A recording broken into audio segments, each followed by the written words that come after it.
Hello friends, welcome to Nafsheer kitchen. బెండకాయలతో చాలా రకాలుగా రెసిపీలు తాలింపులు అయితే చేస్తూ ఉంటామండి. కానీ ఈ విధంగా ఒకసారి ట్రై చేయండి. ఇంట్లో అందరికీ బాగా నచ్చే విధంగా సింపుల్గా బెండకాయలు మరియు అలాగే శనగపిండితో ఈ విధంగా ఈ రెసిపీ ట్రై చేయండి. చాలా సింపుల్, ఈజీ, అలాగే టేస్ట్ కూడా చాలా చాలా బాగుంటుంది. తప్పకుండా ఒకసారి ట్రై చేయండి. మీకు ఎలా కుదిరిందో నాకు కామెంట్ ద్వారా తప్పకుండా తెలియపరచండి. సింపుల్గా ఎలా తయారు చేయాలో చూద్దాం. ముందుగా నేనైతే బెండకాయలు అయితే 250 గ్రామ్ వరకు తీసుకున్నానండి. వీడియోలో చూపిన విధంగా ఈ సైజులో కట్ చేసుకుంటే సరిపోతుంది. శుభ్రంగా కడిగేసి ఈ సైజులో కట్ చేసి పక్కన పెట్టేసుకోవాలండి. తర్వాత మనం నెక్స్ట్ ప్రాసెస్లోకి వెళ్దామండి. ముందుగా నేనైతే స్టవ్ వెలిగించేసి కడాయి అయితే పెట్టేశానండి. ఈ విధంగా కడాయి పెట్టేసిన తర్వాత 1.5 టేబుల్ స్పూన్ వరకు ఆయిల్ అనేది వేస్తున్నాను. దీంట్లో ఆయిల్ అనేది ఎక్కువగా అయితే అవసరం లేదండి.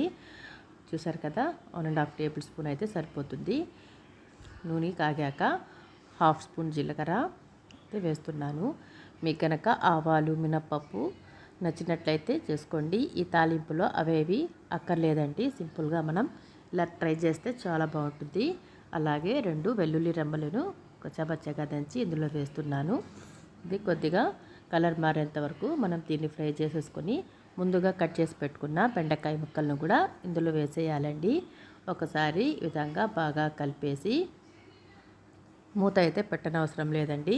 ఈ విధంగా కలుపుతూ మనం 5 నిమిషాల పాటు మీడియం ఫ్లేమ్ మీద ఫ్రై చేసుకుంటే సరిపోతుంది. చూసారు కదా, హాఫ్ వరకు బాగా మగ్గిపోయాయి. ఇప్పుడైతే నేను 1/2 స్పూన్ వరకు సాల్ట్ అనేది వేస్తున్నాను. సాల్ట్ వేసిన తర్వాత ఒకసారి ఈ బెండకాయలకి అంతా సాల్ట్ తగిలేటట్టు ఒకసారి మనం బాగా కలిపేసి విధంగా కొద్దిగా లో ఫ్లేమ్లో పెట్టేసుకోవాలండి. చూసారు కదా, ఈ విధంగా కలుపుతూ మనం దీన్ని ఫ్రై చేసుకుంటే ఇప్పుడు చాలా కొద్దిగా అయిపోయింది కదా, బెండకాయలు కూడా మగ్గిపోయి. తర్వాత ఇందులోని మనం 1/2 స్పూన్ వరకు పసుపు పొడి, అలాగే 1 టీ స్పూన్ వరకు మిరప్పొడి అయితే వేస్తున్నానండి.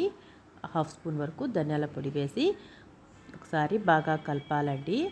మీకు కనుక స్పైసీ ఎక్కువ తినేవాళ్ళైతే మీ ఇష్టం వచ్చినట్లు మీరు కొద్దిగా స్పైసీ అనేది వేసుకోవచ్చు. ఈ విధంగా వేసిన తర్వాత చూసారు కదా, ఒక 5 నిమిషాలు అయితే అయిపోయిందండి. బాగా మగ్గిన తర్వాత నేను ఇప్పుడు 1 టేబుల్ స్పూన్ వరకు శనగపిండి అయితే ఒక బౌల్లో వేసుకుంటున్నానండి. ఈ విధంగా వేసిన తర్వాత ఇందులోని కొద్దిగా 1/4 గ్లాస్ వరకు వాటర్ అనేది మనం పోసుకోవాలి. పోసిన తర్వాత ఉండలు లేకుండా చక్కగా కలుపుకోవాలండి. నేనైతే తాలింపు అనేది లో ఫ్లేమ్లో పెట్టాను. ఈ విధంగా కలిపేసి ఈ లిక్విడ్ని బెండకాయల్లో వేసేయాలండి. చూసారు కదా, ఈ విధంగా కలిపిన తర్వాత ఉండలు లేకుండా కలిపేసాను. ఈ విధంగా కలిపిన తర్వాత ఇప్పుడు బెండకాయల్లో వేసేయాలండి. ఒకసారి బాగా కలిపేసి బెండకాయ మొత్తంగా కలిసే విధంగా ఈ శనగపిండి మిశ్రమాన్ని ఇందులో వేసేసి ఒక 5 నిమిషాల పాటు లో ఫ్లేమ్లోనే మనం దీన్ని ఉడకనివ్వాలి. ఎందుకంటే ఈ పచ్చి వాసన కూడా పోవాలి కాబట్టి మనం కలపకుండా ఒక 5 నిమిషాలు కనుక అలాగే పెట్టేసినట్లయితే 5 నిమిషాల తర్వాత దీని అంతా బాగా కలిసే విధంగా మనం దీన్ని కలుపుకుంటే ఎంతో రుచికరంగా ఉంటే శనగపిండి అలాగే బెండకాయ తాలింపు అయితే ఆల్మోస్ట్ రెడీ అయిపోయినట్టే అండి. ఇది కూడా కొద్దిగా సాల్ట్ అనేది తక్కువగా ఉంది. ఇప్పుడు సాల్ట్ అనేది వేసేసి మరో 5 నిమిషాల పాటు కలుపుతూ లో ఫ్లేమ్లోనే మనం దీన్ని ఫ్రై చేసుకోవాలి. చాలా సింపుల్గా అయిపోయింది కదా ఫ్రెండ్స్. ఒకసారి మీరు కూడా ట్రై చేయండి. నా వీడియో నచ్చినట్లయితే తప్పకుండా లైక్, షేర్, సబ్స్క్రైబ్ చేయండి. పక్కనే ఉన్న బెల్ ఐకాన్ని క్లిక్ చేసినట్లయితే నేను అప్లోడ్ చేసే కొత్త వీడియో నోటిఫికేషన్ ద్వారా చూడగలరు.